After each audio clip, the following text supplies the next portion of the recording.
Bonjour, c'est Alex de Des Mentors pour Entreprendre. Bienvenue dans cette nouvelle vidéo.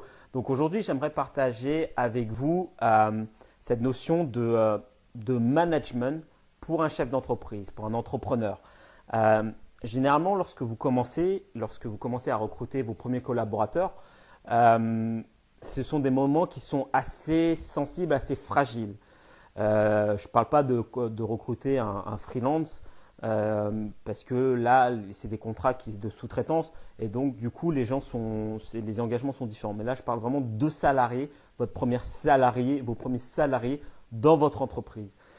Et ce sont des moments qui sont assez fragiles dans le sens où vous passez un cap, c'est-à-dire où vous avez été tout seul ou avec des associés, donc qui étaient impliqués financièrement et impliqués sur le résultat de l'entreprise. Et vous passez ensuite sur l'embauche de vos premiers collaborateurs. Donc, il y a une notion de risque qui est liée au coût, aux charges du salarié et s'il va faire l'affaire. Et donc, j'aimerais partager avec vous les 4 clés qui feront de vous, je l'espère, dans la mesure du possible, de bons chefs d'entreprise, mais également de bons managers, puisque le rôle de manager est une composante de votre rôle de chef d'entreprise lorsque vous avez des salariés. Et le premier point, c'est de pouvoir repérer les bons talents. Donc, ce sont des personnes qui n'ont pas forcément, et là, c'est ce qui est intéressant, notamment à l'inverse de grands groupes, où là, voilà, vous devez avoir fait telle école, vous devez avoir telle expérience pour prétendre à tel poste. Quand vous êtes à votre compte, lorsque vous êtes dirigeant d'entreprise, vous n'avez plus ces contraintes-là. Et donc, vous pouvez, après, il faut savoir le faire, mais embaucher les personnes selon leurs talents également, sentir selon leurs expériences, les affinités qu'ils peuvent avoir, et embaucher les personnes selon leurs points forts, selon leurs talents, qui peuvent ensuite évoluer au fur et à mesure de l'entreprise. Supposons que, par exemple, ça c'était un conseil que j'avais donné notamment à un dirigeant qui ne pouvait pas se permettre d'embaucher un commercial, mais qui avait des personnes qui étaient dans la production. Et c'était une entreprise qui connaissait des difficultés et qui devait améliorer leur vente et donc renforcer l'équipe commerciale, mais qui ne pouvait pas se permettre d'embaucher un nouveau commercial. Et donc, il y avait une baisse d'activité, qu'il y avait des gens dans la production, dans l'équipe de production, et qui ne tournaient pas à 100%. Puisqu'il n'y avait pas assez de commandes. Et je leur ai posé la question différemment. Je leur ai dit, écoutez, dans votre équipe de production, est-ce qu'il y a quelqu'un qui a un talent naturel pour évoluer vers la fonction commerciale, dans le sens où la personne connaît très bien le produit, qui connaît très bien l'équipe, les caractéristiques, mais aussi les avantages de ce qui est vendu, qui connaît l'entreprise et qui a l'habilité, le talent naturel et qui a la fibre commerciale et qui potentiellement peut évoluer dans la fonction commerciale avec un accompagnement, avec une information qui va avec, etc. Et à ce moment-là, le dirigeant m'a dit, effectivement, on a une femme, donc une jeune femme, qui pourrait correspondre à ce profil-là. Et du coup, 6 mois après, ce point où je leur avais donné également d'autres conseils pour qu'ils puissent restructurer leur entreprise, 6 mois plus tard, donc ça m'a fait plaisir de voir qu'ils ont appliqué les conseils que j'ai donnés, mais aussi surtout qu'ils ont fait en sorte que leur entreprise s'en sorte. Et l'un des points qui m'a fait d'autant plus plaisir, c'est qu'ils ont effectivement fait basculer une personne de l'équipe production vers l'équipe commerciale et aujourd'hui, elle réussit parfaitement sur son poste. Donc, votre premier rôle pour être un bon chef d'entreprise et un bon manager, c'est de pouvoir repérer les talents et parfois faire un peu comme ce dirigeant-là, de faire cette bascule, de dire « Ok, bon, je n'ai pas les moyens pour m'acheter un autre, pour embaucher quelqu'un d'autre. Comment est-ce que je peux quand même développer mon chiffre d'affaires parce que là, c'est compliqué, les commandes ne sont pas suffisantes. » Et la solution est parfois dans votre équipe même. Peut-être que selon les souhaits de chacun, en plus, ça fait une évolution, une promotion quelque part pour la personne qui était dans l'équipe de production vers la fonction commerciale. Et donc, le salarié est content parce qu'il a une évolution de poste. L'entreprise est contente parce qu'il a une commerciale qui connaît bien les produits et qui répond aux attentes de l'entreprise par rapport à la fonction commerciale, de renforcer l'équipe commerciale et donc de développer les ventes. Et au final, tout le monde est content. Et l'entreprise aujourd'hui va mieux, donc elle est encore un peu fragile, mais elle évolue dans le bon sens. Et là, c'est un des points qu'ils ont fait, qu'ils ont mis en place. Donc le premier point, pouvoir repérer les talents des gens, soit à l'embauche, soit quand ils sont déjà dans votre entreprise, et de pouvoir réorganiser un peu la structure également en fonction de ces talents-là, selon la direction et de l'entreprise, là où vous souhaitez l'amener. Le deuxième point, dans votre rôle de chef d'entreprise, de manager, c'est de définir les bons objectifs à atteindre. Parce que parfois, les dirigeants donnent des objectifs qui sont trop ambitieux et donc inatteignables et qui font qu'au final, eh bien, les salariés sont démotivés. Ils disent de toute façon, je ne vais pas les atteindre, donc pourquoi essayer de me challenger là-dessus?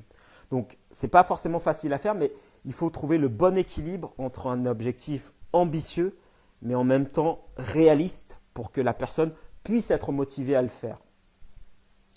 Et dans la définition de vos objectifs, ça c'est une erreur, c'est une erreur qu'avait fait un des dirigeants que j'ai accompagné également, qui a un domaine notamment où il reçoit justement des événements pour un domaine magnifique pour les mariages, mais également pour les événements d'entreprise. Donc ils font les deux selon la saisonnalité de l'année. Et pour justement la responsable du pôle événements d'entreprise, le dirigeant d'entreprise lui a dit écoute, donc sur ce pôle-là, justement événements d'entreprise, il devait faire 220 000 euros de chiffre d'affaires, 240, 260 de chiffre d'affaires. Et il lui a demandé une augmentation pour cette année de plus de 40% d'augmentation de chiffre d'affaires. Et pour la responsable de pôle, c'est énorme, 40%. Et même pour moi, je me dis, mais c'est énorme, 40% de chiffre d'affaires. Ensuite, avec elle, je lui ai décomposé en fait son chiffre d'affaires. Je lui ai dit, ok, 40% de chiffre d'affaires, ça représente combien exactement par rapport à l'année dernière? Elle m'a dit, ça représente 120 000 euros. Je fais, ok, très bien. Une vente, en moyenne, ça représente combien de marge brute? Et elle me dit, en moyenne, par événement organisé, selon les événements, mais on peut donner une moyenne à 10 000 euros. Après, je lui ai donc dit, pour obtenir 40% de croissance supplémentaire, donc les 120 000 euros, donc avec une moyenne de vente à 10 000 euros, ça fait 12 ventes supplémentaires. Donc 12 ventes supplémentaires, finalement, c'est une vente de plus par mois. Et je lui ai posé la question, du coup, parce qu'au départ, elle pensait que c'était complètement irréaliste, ces 40% de croissance supplémentaire. Je lui ai dit, écoutez, est-ce que vous pensez aujourd'hui pouvoir faire une vente de plus tous les mois? Parce qu'au final, c'est ça son objectif. 40% de croissance, donc 120 000 euros, donc ce qui ramène avec une moyenne de 10 000 euros par vente, donc on arrive à 12 ventes supplémentaires. Ramener ça sur l'année, c'est une vente par mois supplémentaire. Et donc ma question, ça a été, est-ce que vous pensez avoir la capacité de faire une vente de plus? Et là, elle m'a dit, bien sûr, tout à fait. Et là, elle a vu son objectif d'une manière complètement différente. Donc, d'où l'importance pour vous, quand vous fixez vos objectifs à vos collaborateurs, de ne pas rester dans la vision trop globale, dans le sens où, ok, moi je veux 40% de chiffre d'affaires. C'est bien, c'est votre vision à vous, mais il faut donner cet objectif et le rendre opérationnel pour vos collaborateurs pour qu'eux puissent comprendre qu'est-ce que cet objectif représente dans leur quotidien. Et pour cette responsable de pôle événementiel d'entreprise, cet objectif-là de 40% de croissance supplémentaire, ça signifiait d'un point de vue opérationnel pour elle, une vente de plus par mois. Et là, c'est beaucoup plus réaliste et c'est beaucoup plus parlant pour elle pour qu'elle puisse atteindre son objectif. L'autre point également, c'est de pouvoir, donc ça c'est le deuxième point, donc le premier, repérer les bons talents, repérer les talents de vos collaborateurs, définir les bons objectifs et bien les communiquer à vos collaborateurs et ensuite miser sur les points forts. Donc il ne faut pas, en gros, pour être un bon manager et un bon chef d'entreprise, si vous souhaitez tirer le meilleur de vos collaborateurs, c'est c'est de ne pas chercher à faire ce qu'ils ne savent pas faire ou tout du moins ce qu'ils n'aiment pas faire, s'ils ne sont pas bons là-dessus. Il faut miser sur ceux qui sont capables de faire et leurs points forts. Typiquement, pour cet accompagnement que je réalise pour cette responsable de pôle événementiel, son point fort à elle, c'est la communication. C'est le fait de pouvoir inspirer confiance, de donner envie lorsqu'elle rencontre les gens. Donc, son point fort, c'est la rencontre au client. Et à la base, ils étaient partis sur la prospection de base, donc prospection téléphonique. Mais le problème sur la prospection téléphonique, sur cette méthodologie-là, ça correspond à certains, mais ça ne correspond pas forcément à tous les commerciaux. Et parce que parfois, ce n'est pas le profil. Il y a des profils de prospecteurs, il y a des profils de développeurs, et donc ça ne correspond pas à tout le monde. Mais son point fort à elle, c'est le relationnel. Donc, je lui ai recommandé plutôt d'organiser des matinales dans le domaine, qui est magnifique en plus, des matinales à thème, justement, où elle organiserait des petits déjeuners à thème avec les différents directeurs de pôle événementiel de grands groupes, puisqu'ils travaillent aussi avec des grands groupes, les faire venir. Donc, pour les participants, donc, qui sont dirigeants dans des grands groupes, ça leur permet de prendre un petit déjeuner gratuit, de rencontrer leurs homologues, de prendre la température, de se connaître, donc de réseauter, d'en apprendre plus sur leur métier, puisqu'elle fait intervenir un expert également pour animer la matinée, sachant que c'est gratuit, et étant donné que l'expert en question, le consultant externe, intervient gratuitement parce qu'en même temps, il se fait connaître, donc il y a la possibilité de payer, mais il y a la possibilité, si c'est bien négocié, de faire ça gratuitement. Et elle, ça lui permet de prospecter, entre guillemets, mais indirectement, et de miser sur ses points forts lorsque ces personnes-là sont là, de faire visiter le domaine en l'occurrence, donc faire de la vente indirecte quelque part, où elle montre un peu le domaine, comment c'est, et elle inspire confiance. Est-ce que ça peut vous intéresser pour organiser vos événements d'entreprise, regarder le lieu, voici les salles, etc. Et c'est beaucoup plus lié à sa personnalité que si elle prospectait dans le dur. Donc le troisième point, miser sur les points forts. Et enfin, aider les personnes, les individus qui sont dans vos équipes à être en harmonie avec leur rôle, c'est-à-dire leur donner un sens, leur donner le pourquoi. Donc, pourquoi est-ce qu'ils font et quel est le sens derrière tout ça, quel est l'impact de leur travail, savoir le valoriser également et dans l'objectif final de l'entreprise. Qu'est-ce que ce que la personne fait au quotidien apporte à l'équipe, qu'est-ce qu'elle apporte à l'entreprise et qu'est-ce qu'elle apporte au marché, aux gens, etc.